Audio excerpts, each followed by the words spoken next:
comprehensive FI. And to take us through the same, we have with us Mr. Shashank Chowdhury, the advisor at Davinta Technologies. May I request all of you to please give a round of applause as we welcome on stage Mr. Chowdhury.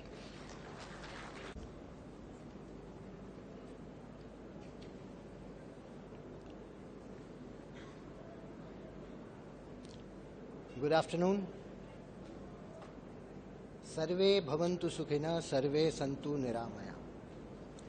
That is the prayer with which this nation wakes up every day.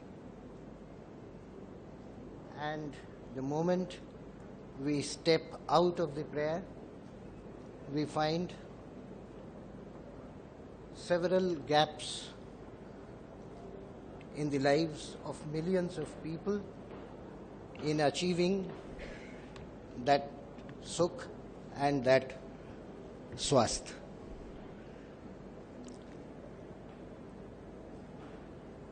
For the last 1 decade, almost 1 decade, there's been a concerted, focused effort by the financial sector, the government, to bring about a change in the lives of these people who've been excluded from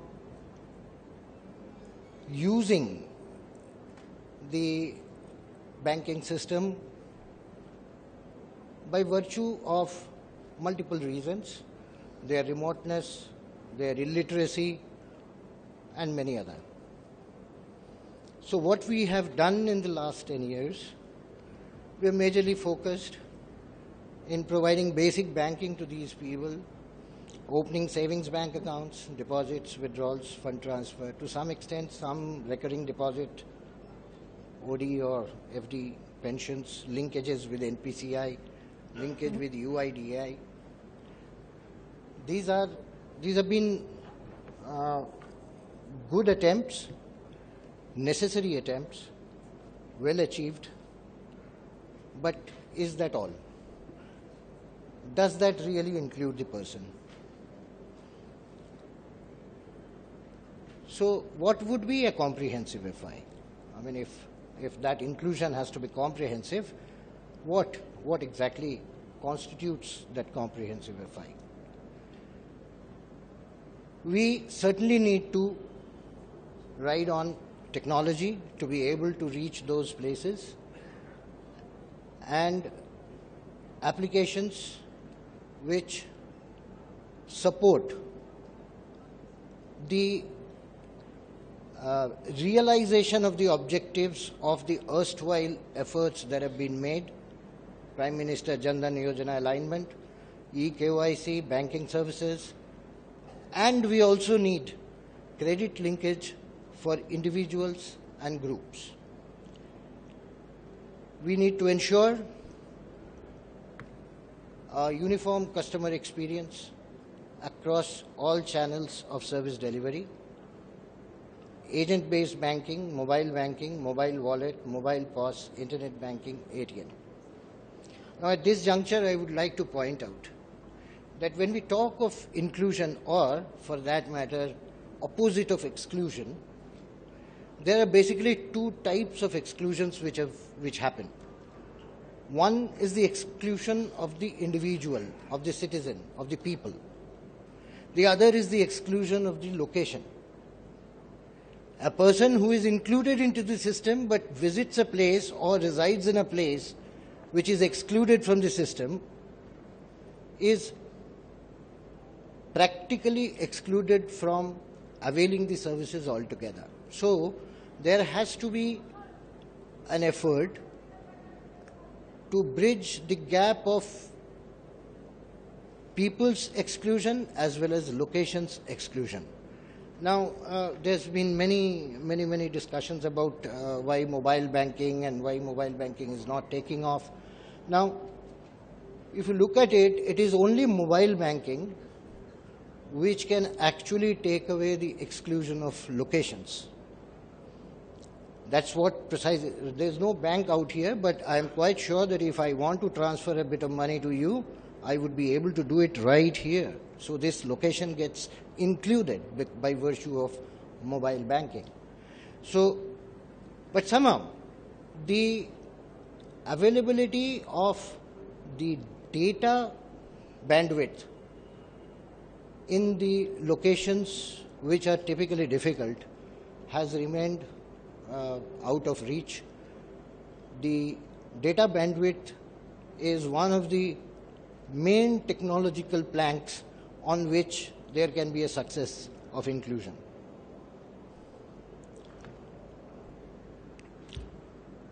Besides that, till now, whatever efforts have been done, there is a delivery of service, but there is no way to technologically monitor the last mile service delivery, technologically supervise the last mile delivery.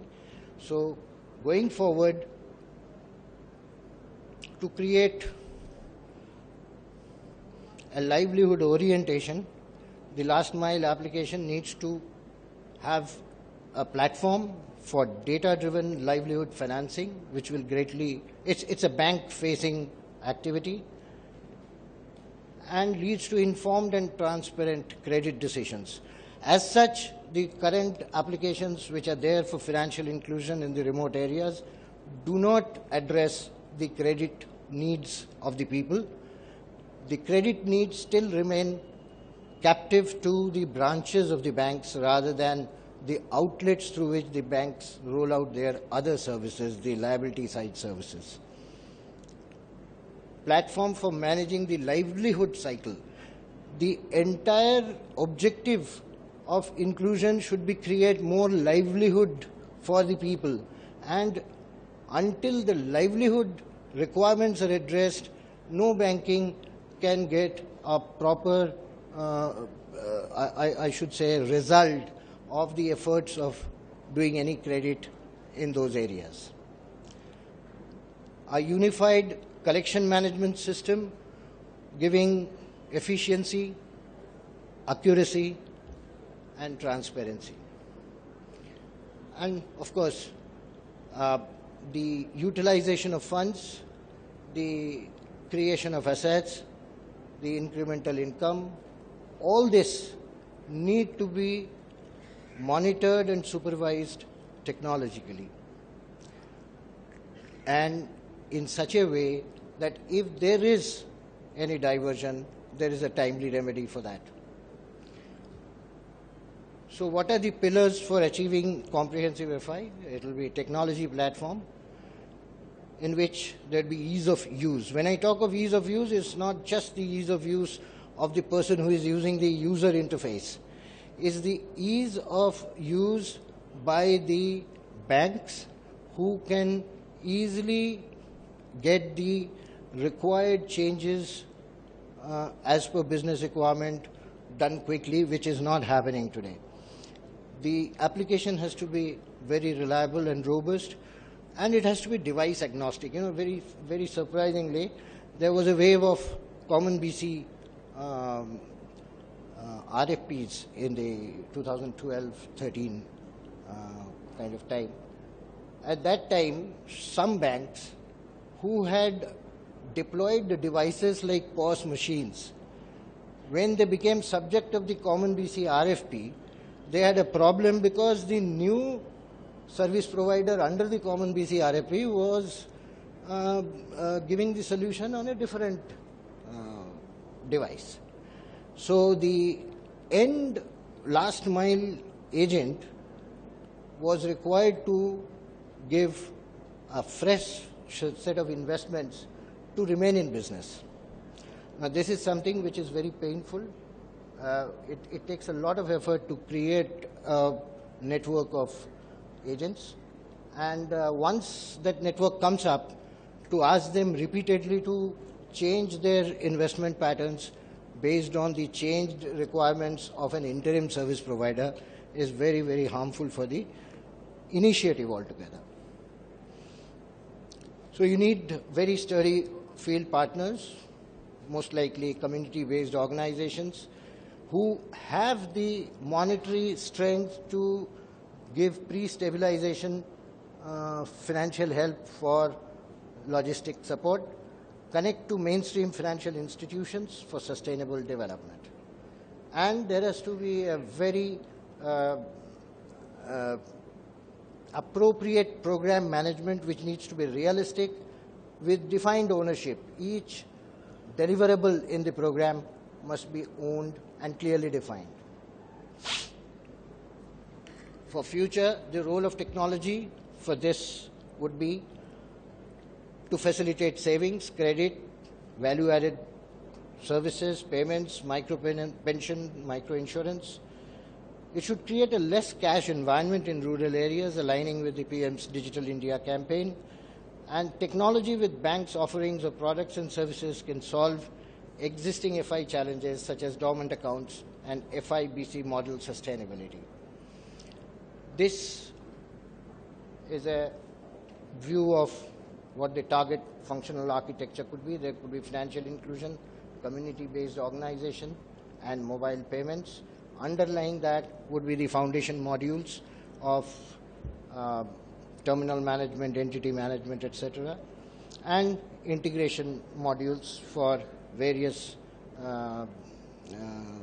stakeholders like core banking, payment network integration, NPCI, SMS gateway, etc., which translated into a technical architecture would look something like this. I am just glossing over because I've already been told that we are very short of time. And some features. So straight away coming to the summary,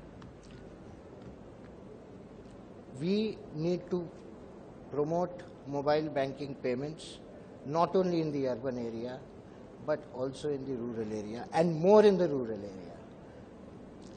The cashless environment has to be promoted, and I was very happy when Mr. Patrick informed us that there is a digital currency in the offing. And a